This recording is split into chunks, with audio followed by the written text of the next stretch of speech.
This video is brought to you by Raid Shadow Legends. Guys, look, Raid has put together a Christmas gift for all new players through holiday season, so get ready to celebrate the 12 days of Raid. Just download Raid from the link below. Copy your player ID from in-game, then go to 12daysofraid.klarium.com to get holiday-themed Raid champions and even Amazon gift cards worth up to $1,000. MMA fans, Ronda Rousey is now your very own Raid champion. She's a real threat on the battlefield with a bunch of multi-hit skills, making her perfect for taking on bosses like the Fire Knight and shutting down those super tough arena teams. You can get Ronda for free right now. Just play Raid for 7 days between now and February 20th and enter the promo code RAIDRONDA in-game so all of these goodies can be yours. And if you haven't started playing Raid yet, click on my link in the description or scan my QR code right here on the screen. You'll get unique bonuses worth $30. We're talking a free epic champion, Tyrell, 200k in silver, 1 energy refill, and 1 XP boost, and 1 ancient shard, so you can summon awesome champions as soon as you get in game. All this treasure will be waiting for you here at 12daysofraid.polarium.com. I find myself, when I speak about Jan, not doing it in the most beautiful of light. I find myself being a critic, which over the body of work just simply can't be a fair assessment by me. I mean, this is a guy who came in and captured a world championship, found a way to stay in main events, work himself back into a world championship. This is a winner. This is a guy who got the jump on Adesanya when it was believed that he was nothing more than a lamb coming to slaughter to set up Adesanya versus Jones. He walked out there, did it anyway, and he found a way to win. I mean, in all fairness, if I don't have some beautiful things to say about Jan, I'm not telling the story accurately, am I? I mean, it couldn't be so. So Jan comes out, and I had a very different perspective. I came to you guys right after his fight with Uncle Ive. I was sitting in this very chair. We got a big screen right off camera here. I watched the fight from here. Boom, I turned to you guys. But guess what? I didn't watch the interview. I heard the interview. I was trying to race. I was trying to get to you guys. I was trying to be here prompt. I want to say we did like a YouTube live at the time, which means the second they go off the air, boom, I'm on. I knew everything that happened. I knew everything that was said. I believe that I've missed a tone because I went back and watched it. And I went back and watched it after you guys told me that I had misunderstood. Now, here's what I'm talking about. Jan goes out, he fights Uncle Ive. It comes to a draw. The vacated 205-pound championship stays vacated. But when Jan was in the ring, Joe Rogan had come up to him, and Joe was very open. He just said, I thought that you lost the fight. When he got done with Jan, he went over, I'm talking about Joe, he went over to Uncle Ive and said, I thought that you won the fight. Jan then joins the conversation that Joe is having with Uncle Ive. Jan butts in and says, just give him the belt. He won the fight. Now, I took that at face value. I thought that that was Jan overcorrecting, attempting to be a good sport. To show I'm such a good sport, just give it's his belt. And I had you guys say, no, Chael, go back and watch that. He was mad. Yes, Chael, you were quoting him accurately. You were paraphrasing what was said accurately. But you missed the body language. Jan was saying it facetiously.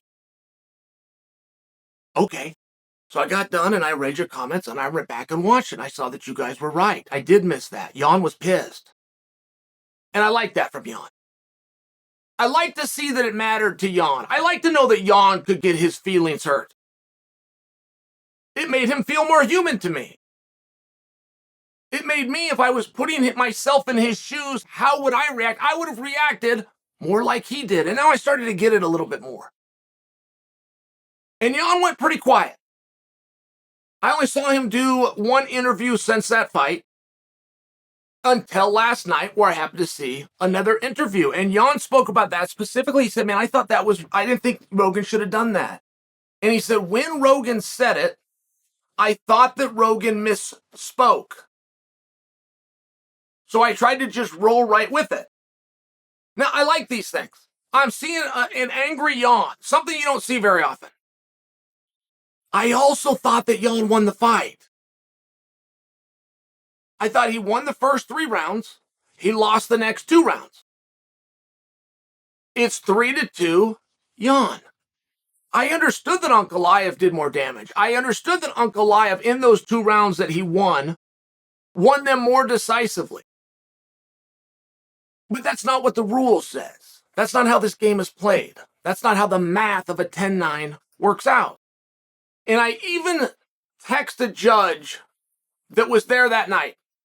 He wasn't assigned that fight, but he was there that night. And he was judging that night. And I just said, this was in the 4th round. I just said, Jan is up 3 rounds to none, correct? And I got back a yes from the judge. I sent that same message to 2 other judges. They weren't there that night. 2 other judges, and they all wrote me back. This wasn't a group text. This is all singular. They all said yeah. So I thought that Jan won. One of the judges assigned to that fight agrees with me. It was 3 rounds too. That's the judge that gave it to Jan. The judge that had it a draw basically agreed with me. He also had it 3 rounds to 2, but he had one of the 2 that Ankalaev won as a 10-8 round. That's what gave it the draw. So I wasn't wholly inaccurate with my opinion and my interpretation. I had judges who agreed with me. Now, why does that matter? It matters because Jan didn't need to be a good sport. Jan had the right to be pissed. Jan won 3 rounds against 2. I thought that was a compelling story. And it's not very many times when you get to lay out the facts of a case. Like, you're not with a disinterested third party. You're not with a group of your peers, right?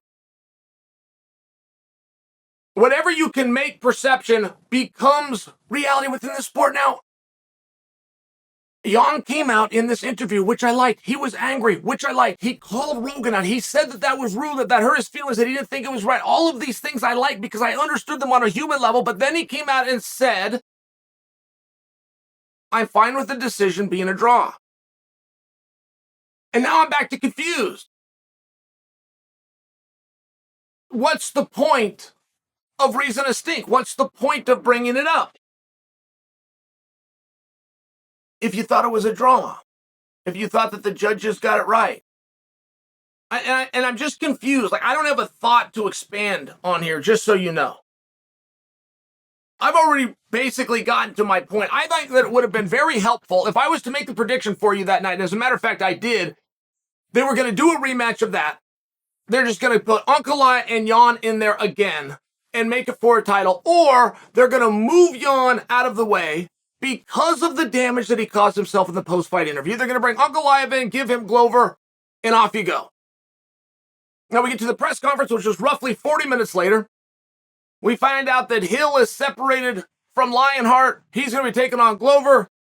Off we go in January. But it still does leave you, even if we know what the title fight is, it does leave you with who's going to be the number 1 contender, right? And these are problems that you're trying to solve every single day. Who's next? If we don't know who's next, what match are we going to have to identify so we do know who is next? I don't hate the idea of Ankalaev versus Blachowicz. I thought that Blachowicz won that fight. And if Blachowicz's biggest gripe is the commentary done on the match, not the match itself, and he's not arguing that he won, even though it was 3 rounds to 2, what do I do? Where do I go? How do I help him? How do I help to serve him? I would feel as though, since we know it's going to be Glover versus Hill, the absolute best I could do is to come out and try to make Jan a number 1 contender. Try to put him in that position, try to get you guys to come along, get the mandate of the masses, which is ever so important within the sport. How do I do that? How do I declare a guy a number 1 contender when he thinks he had a draw? If he thinks it's a draw, it means he's deadlocked with somebody else. You got to get a nudge over the guy. If you want the spot, if you want to be the number 1 contender, I'm only sharing with you that I'm a little bit confused. I liked it. I liked Jan on a human level. I liked that he was speaking up. Joe Rogan's going to say what he saw. and we can debate back and forth whether that was polite or not, I think we would be missing the point. I don't know if the focus should be here on what Joe said. And I'm focusing on what Blachowicz said, which is that he thought he won 3 rounds, he lost 2 rounds, and that it should have been a draw. Now, he went a little bit further, which I appreciated. He was talking about I could have TKO'd him. If I would have just kicked him one more time, he wouldn't have been able to stand. And come the 5th round, if I would have just stopped that takedown, if I would have just stayed on my feet a little bit longer, I mean, this is good stuff. That's a very accurate analysis by Jan, right? If we were going to go into a rematch of Jan versus Uncle Ive, it'd be very important that both guys could tell us what they did wrong and what they could do better if they matched up again. I really liked where Jan's head was at. But it makes it difficult for me to come out and argue that he won. 10-9 must system, unified rules, do the math. 3 rounds to 2, it makes it hard for me to do it when he says he thinks it's a draw.